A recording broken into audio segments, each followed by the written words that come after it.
Hi, welcome to the Small Shed. This week I'm going to fix something that's been bugging me for a couple of years. See you in a minute.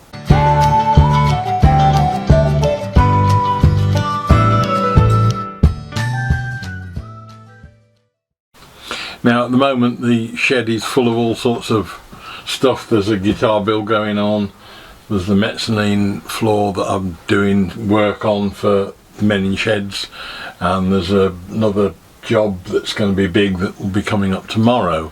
So I haven't really got room in here to do anything much in the way of new projects. But the one thing that I have had a problem with is on the bench, and let me just show you what's going on all the while.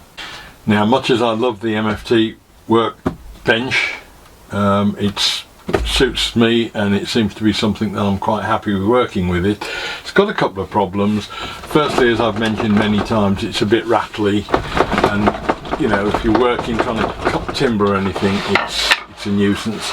And the other thing, of course, is that it won't go against the wall because of all the fixings. And now, if anything goes down the back, if I knock anything or catch it and it just happens to go down there, I'm then resorting to getting up on top of the workbench and trying to reach down, which I can't. Fortunately, when my wife had a hip operation recently, they provided her with a grabber, which has been the answer to most of the problems, so that I can now at least get hold of things and fight them and get them up that way. But it's not ideal, particularly when you're a decrepit old soul. So I'm going to try and fill in the back and the side. Now, I've had some experience of trying to sort this before. If you remember back to the days when I was playing with the 40/40 aluminium section, I discovered that it actually hooks nicely onto the side of the MFT table.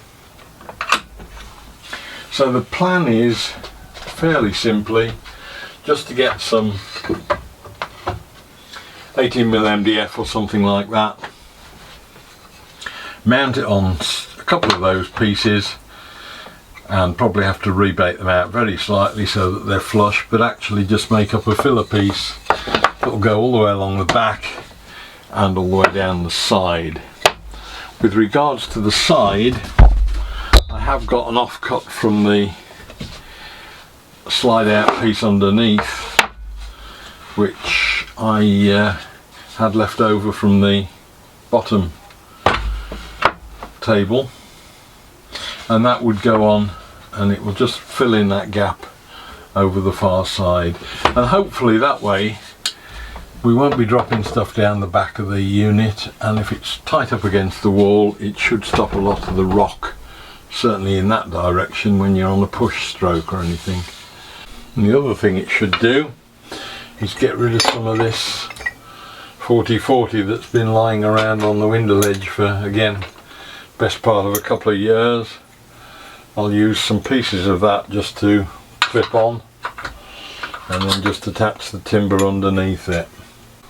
Now, as I mentioned, I think many months ago, when I first found that this stuff clipped on quite nicely, it isn't quite horizontal. When it's first put on like that, there's quite a slope down. It's not the end of the world if it was, but it's a simple enough job to alter that. All it needs is just a fraction taking off that corner there, 45 degrees, and that just clears it on there. It's something I would normally do on the router table when I'm using the 1 meter lengths of this stuff or longer, and when I was doing the mobile workbench I did it with the router, but I really don't want to get my hands around a router doing tiny little bits like this, so I'm just going to rub them with a file. It's not a big job to do, and Doesn't take long until you get that to a point where it'll just sit on there.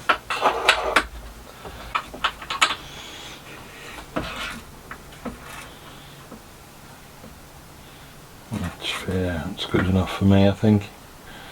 By the time we get a bit of weight on it, that should be okay. So really all I'm going to do is take probably a couple of these big ones and some of the slightly longer ones for the back, prepare those, and then we can move on and cut the pieces for the timber.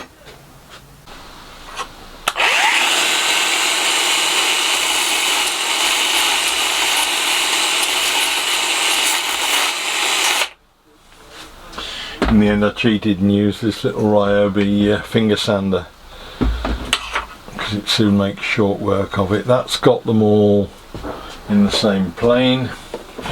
Just going to mark the top because it's such a minor mod that you can hardly even see where the piece is that's been taken off. What I'll need to do is to take a little piece out of the underneath of this where the pieces of aluminium are, so I need to just establish roughly what a line that's on.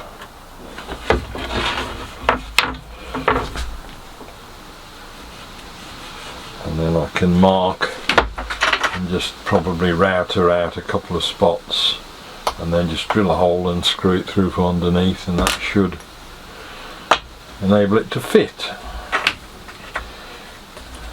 I think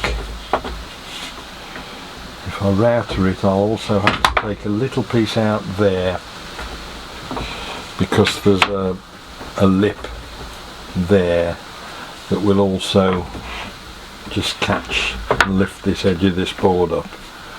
So we'll also need a little piece routering off all the way down there.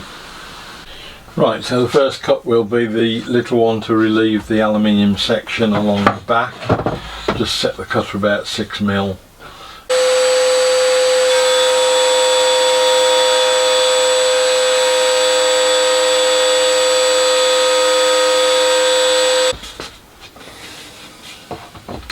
That's fine. So that's given me the level surface I need. I'll just run a long length down the back as well, same cut, and then we'll move on to the groove I need out for the actual aluminium pieces. Now I don't think I've got a long enough piece of 18mm MDF scrap that I can use for the back, so I'm going to have to, I've got a piece that's wide, too wide, so I'm going to split that down the middle and have a joint, so we'll have two pieces along the back and one down the side. Can't be helped, but I'm not going out buying timber just to sort this out. All I've got to do now is establish how deep the rebate has to be to take the aluminium pieces. Now the distance between the top of the bench and the aluminium is 13mm. 18mm piece of timber, so I need a 5mm groove routering.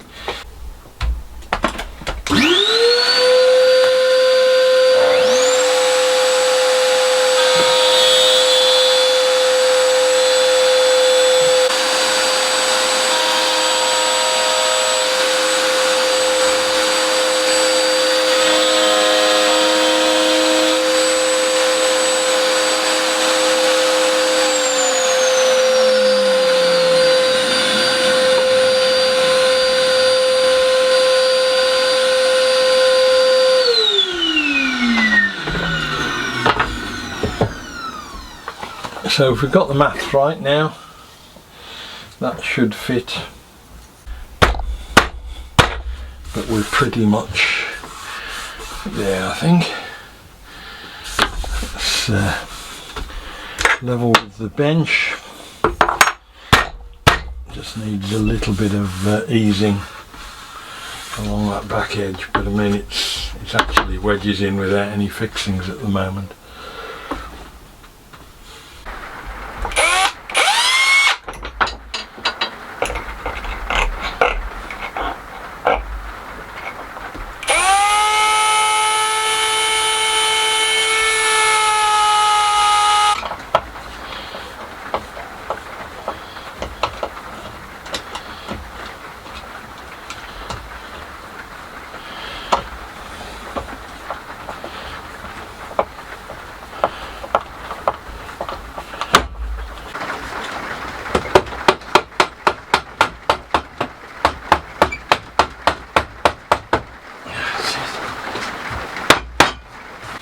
So there we have it. We've got an infill at the end, infill at the back.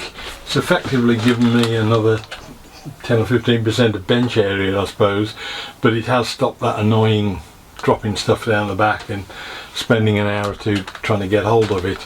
There's an argument to put a little piece between the TWX7 and the MFT table as well, but I'll leave that for the moment because I think that's slightly less flexible. One thing it has done also is made the whole thing much more rigid. I can't rock this now, which is something that 50 quid's worth of Festool accessories to add on to the table couldn't do. So it's achieved quite a lot really for a small amount of work. Well, I hope that was of interest. Sorry it wasn't a proper build, but at least it's solved the problem of stuff falling down the back of the bench, and as a spin-off it's given me a much more rigid workplace. So perhaps there's a lesson in that for all of us, that sometimes doing a little job to cure one problem will cure some of the big ones as well. Look forward to seeing you next week. We'll try and get on to building something, and I'll see you then. Bye.